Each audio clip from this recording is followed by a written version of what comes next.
kelompok 2. Hari ini kita project ngapain sih guys? Kita lagi buat mind maps tentang makanan khas dari Tabanan, yaitu ada klepon, sambal baja Belayu, dan es cendol.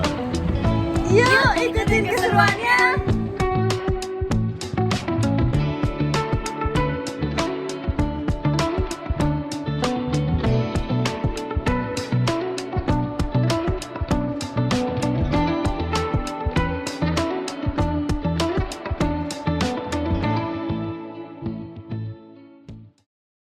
Nah, jadi tadi itu adalah proses pembuatan mind map.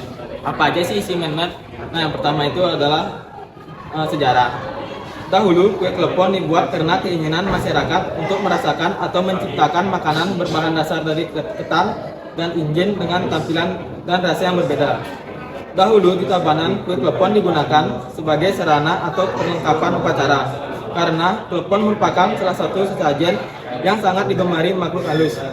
Sehingga sampai saat ini klepon masih dilestarikan oleh masyarakat Tabanan dan sering dikatakan kue klepon sebagai makanan tradisional yang khas dari Tabanan, yang juga merupakan salah satu daya tarik bagi wisatawan yang berkunjung ke Bali. Nah, jadi itu adalah sejarah kue klepon. Beberapa filosofi dari klepon yaitu ada yang pertama yaitu kesederhanaan dalam penampilan. Dari luar, klepon terlihat sederhana, bulat kecil dengan taburan kelapa parut. Ini mengajarkan kita bahwa keindahan tidak selalu berasal dari kemewahan, tetapi dari kesederhanaan yang penuh makna. Dan yang kedua ada harmoni dan keberagaman.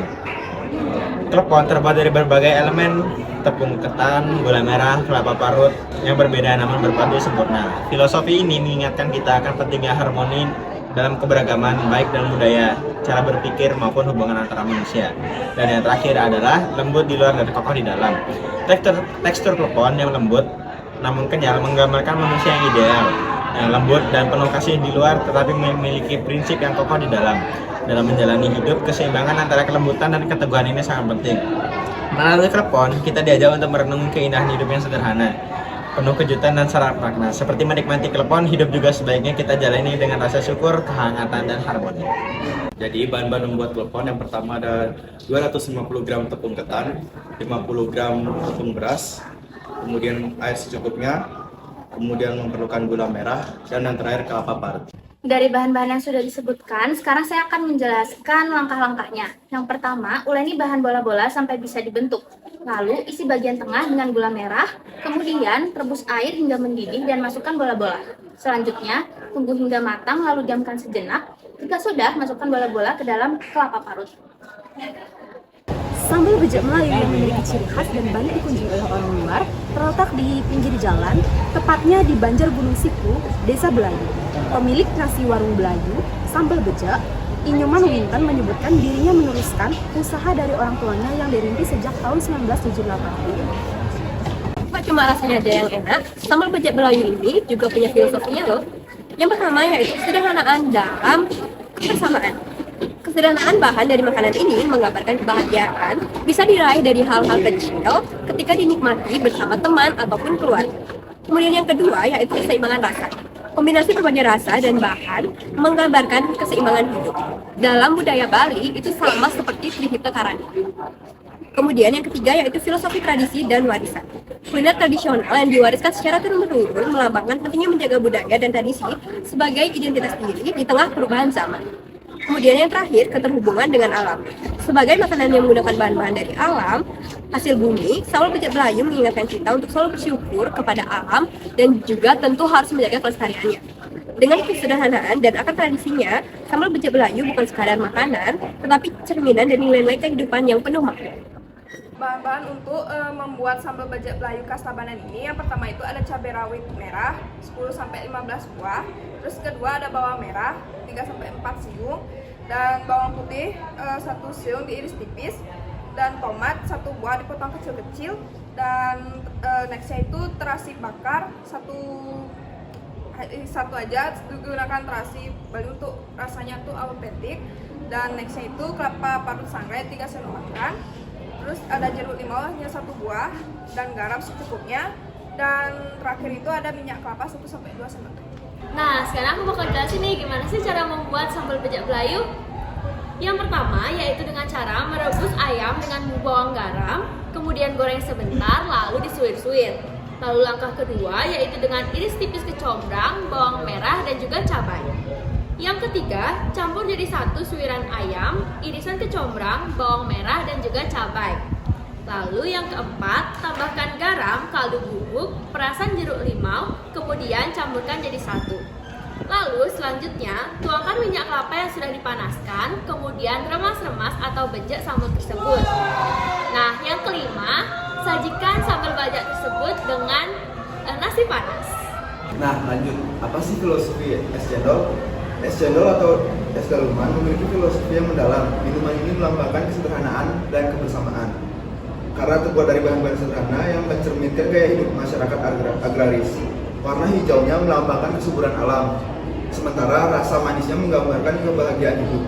Perpaduan rasa manis, gurih, dan segar mencerminkan keseimbangan hidup sesuai konsep Dua Bineda. Selain itu, es daluman sering hadir dalam acara adat, menunjukkan peranannya dalam tradisi lokal dan penghormatan pada leluhur. Nah, Dua Bineda itu artinya adalah konsep filosofi dalam ajaran Hindu Bali yang berarti dua hal yang berbeda namun saling melengkapi. Gimana sih sejarah cendol? Nah, kali ini aku bakal jelasin sejarah dari cendol. Es cendol adalah makanan yang terdiri dari campuran tepung beras, air gula, dan juga santan. Minuman ini memiliki bentuk lapisan dan terbuat dari tepung beras hijau, santan, dan juga sirup gula aren. Es cendol sendiri biasanya disajikan sebagai makanan penutup yang manis dan juga segar.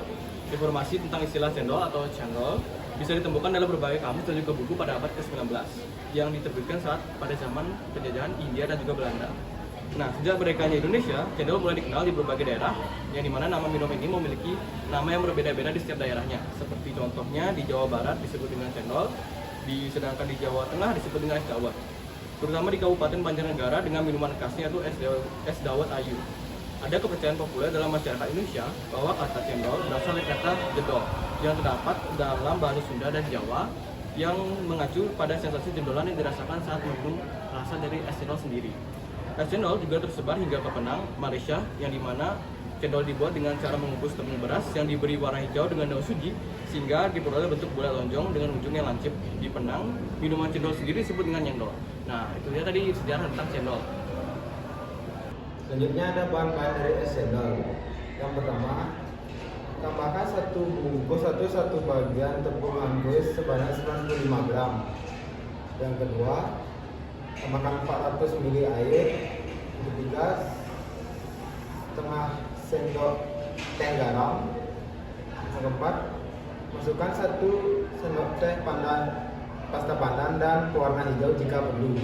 Yang kelima, tambahkan air dan es batu secukupnya.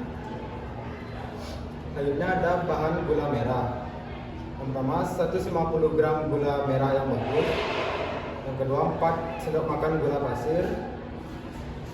Yang ketiga, 150 ml air. Yang keempat, 1 lembar daun pandan lalu ikat potong-potong. Lalu ada bahan santan. Yang pertama, 500 ml santan sedang. Yang kedua, 2 lembar daun pandan lalu ikat sampul.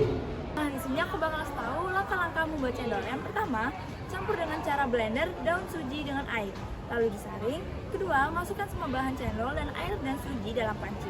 Aduk rata, nyalakan kompor, masak sampai adonan kental dan lengket. Durasi masak sekitar 20-25 menit untuk mendapatkan konsistensi yang sesuai. Yang ketiga, siapkan wadah seperti baskom atau panci bersih, isi dengan air matang dan masukkan es batu, aduk rata. Yang keempat, siapkan cetakan cendol, masukkan adonan cendol yang masih panas tersebut ke dalam cetakan cendol. Yang kelima, bikin saus kinca, campurkan semua bahan kecuali santan. Nah, yang terakhir, saring cendol yang sudah mengeras dari baskom, tata di gelas atau mangkuk, beri es batu, saus kinca dan santan dengan jumlah selera. Jadi guys, main-main kita sudah selesai.